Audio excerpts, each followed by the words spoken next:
Hey everyone, welcome back to the channel. We're back in the Sichuan Animal Sanctuary and putting together a new space to house the Mosasaurus. I haven't revisited the Mosasaurus since the Rebirth expansion and have been waiting until we got back here before seeing the newly redesigned model of the animal, which will be a fun little addition to the campaign as well. I've had this concept of a lagoon kicking around in my head for a while now, but this was the right time to revisit it and completely redesign the habitat from the ground up. So today, we're diving into a fresh take on the Mosasaurus enclosure in Jurassic World Evolution 3. So I've never really been happy with the lagoon on this map. A lot of that comes down to my perception of immersion and realism. I realize this is a me thing, but I've always struggled to justify how a massive marine enclosure would logically exist in this location. I've always felt that lagoons in Jurassic Parks should have some connection to open water, and unfortunately in the Sichuan Basin and all other maps in Evolution 3, it doesn't really allow for that. So rather than fighting against that limitation on the map, I decided to look for a compromise. So, like you see, I ended up lowering the terrain until it was almost level with the water that exists beyond the playable boundary. From there, I took the largest rock, rotated on its side to help create this natural rocky cliff face that blends over and bleeds over to the side of that barrier, with the hope that this would, again, hide that boundary and help me as I built a very simple dam or retaining wall that's going to keep the lagoon contained.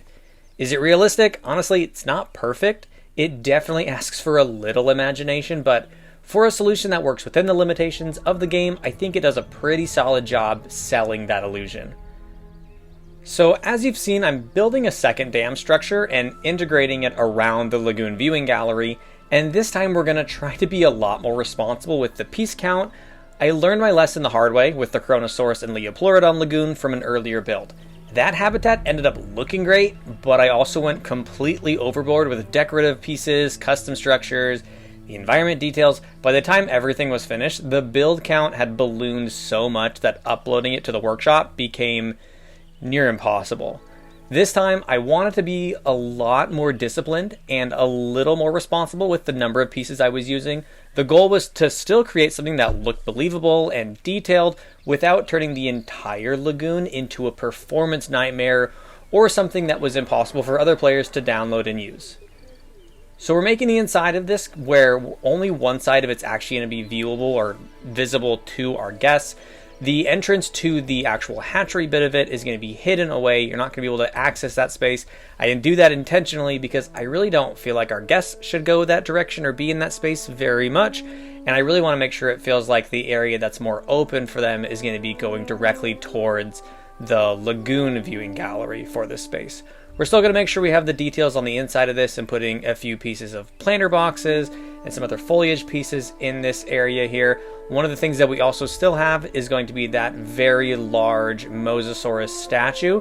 Now that's still going to be the statue from the Jurassic World variant of Mosasaurus, but regardless, we're going to still have that in here, even if we're not going to use that exact variant for the Mosasaurus.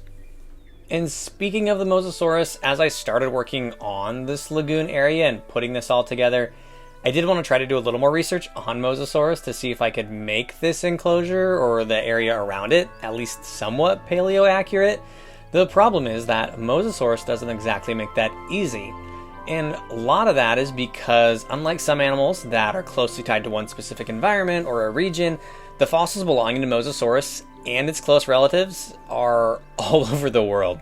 So those remains have been found in Europe, North America, South America, Africa, parts of the Middle East, again, all over the place. But during the late Cretaceous, roughly 70-ish million years ago, some of those sea levels were significantly higher than they are today in some areas, creating some shallow inland seas and coastal environments that stretched across huge portions of the planet.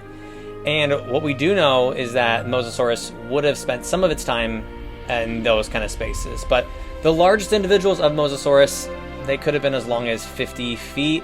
They're all massive, like they have the potential to be massive, making them some of the apex predators of that time, definitely of the ocean. Based on fossil evidence and the environments where they've been discovered, Mosasaurus likely preferred warm, shallow seas with a lot of different life. They would have shared it with fish, sharks, ammonites, sea turtles, dinosaurs in some spaces, small marine reptiles, all all of which could have potentially ended up on the menu. So their powerful tails suggest that they're strong and efficient swimmers, or they were, capable of covering long distances in open water rather than just spending all their time hugging the coasts. And again, that's where things become difficult from a park building perspective. One, because they were all over the place, but two, if you're trying to create a realistic Mosasaurus habitat, the most accurate answer is probably just a massive stretch of open water, which is not exactly something Jurassic World Evolution 3 gives us, like I mentioned earlier, or would it be something that I would even want to do? So instead, the goal here is to just create an environment that is at least capturing some of that feeling. So we're going to have some of the deep water, we'll have some rocky, shallow areas, and then again, the impression that this lagoon could connect to a much larger marine ecosystem beyond the boundaries of that outer dam that we've built out there. But would love to know what you think. If you have ideas on how to do enclosures like this, or to elevate this, level it up, definitely let me know. I'm always looking for ways to make these even better, and I do read all of those comments. It's not a lot right now, so it's really easy for me to go through all of those. But if you do enjoy this, definitely let me know in the comments, and hit that like button. Those are always great.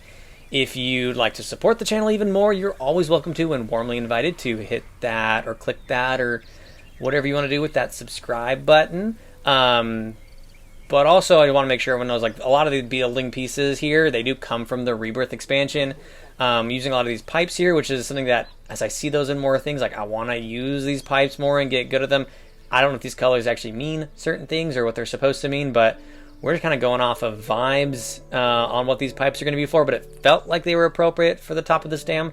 I'm not entirely sure. I kind of go off vibes a lot of times for this, with like a concept of a plan, and then we piece it together as we go, which for me seems to work well.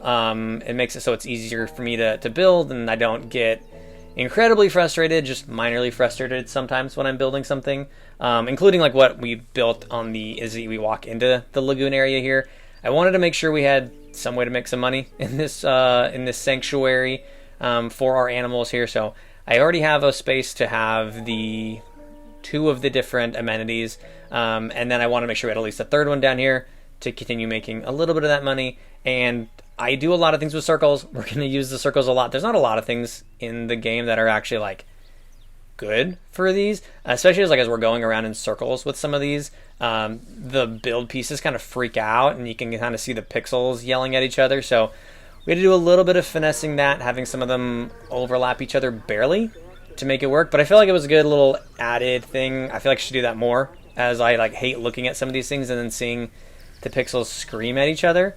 But again, this was just like a really simple early amenity for us here. I can't even remember if it was like, I think it's a small amenity is what we put together here. Again, I just want to have something that also our guests are going to be doing here, other than just going to the lagoon. I don't know if that actually helps dictate them like going this direction more, but in my mind, it's at least doing a little bit of the work to help us get there. The other thing that I need to get better at, and I'm trying to get better at, there's a lot of things actually, but one of the other things is going through and using all of the terrain tools that we have. I feel like I don't do a lot of these like switchback roads or paths, and also using some of these different ways to like level the ground. Again, I think they're just ways to make this even better. So trying to get better. I feel like I'm getting a little better at doing these going forward, but I'm going to continue to elevate. And we've got a lot of things still to add to this park. Like I said, we're going to wrap up, just make sure we can clean up a little bit of this pathway down here. And then next time we'll come in here, we'll start working on that Cretaceous cruise we had previously. We're going to try to level that up. Have some ideas on how to integrate the aviary into there. So we'll probably add, I'm thinking, the Sierradactylus in here with a few other animals. We're just going to have some fun with it, kind of go off of, again, a concept. We'll have some good vibes. We'll kind of see how we feel it out. But until then, yes, let me know what you think. If this makes sense, if you're enjoying this, let me know in the comments. I'm going to get the lagoon viewing gallery and the hatchery up on the workshop. But until next time, enjoy your day, enjoy the game, and I will see you on the next build.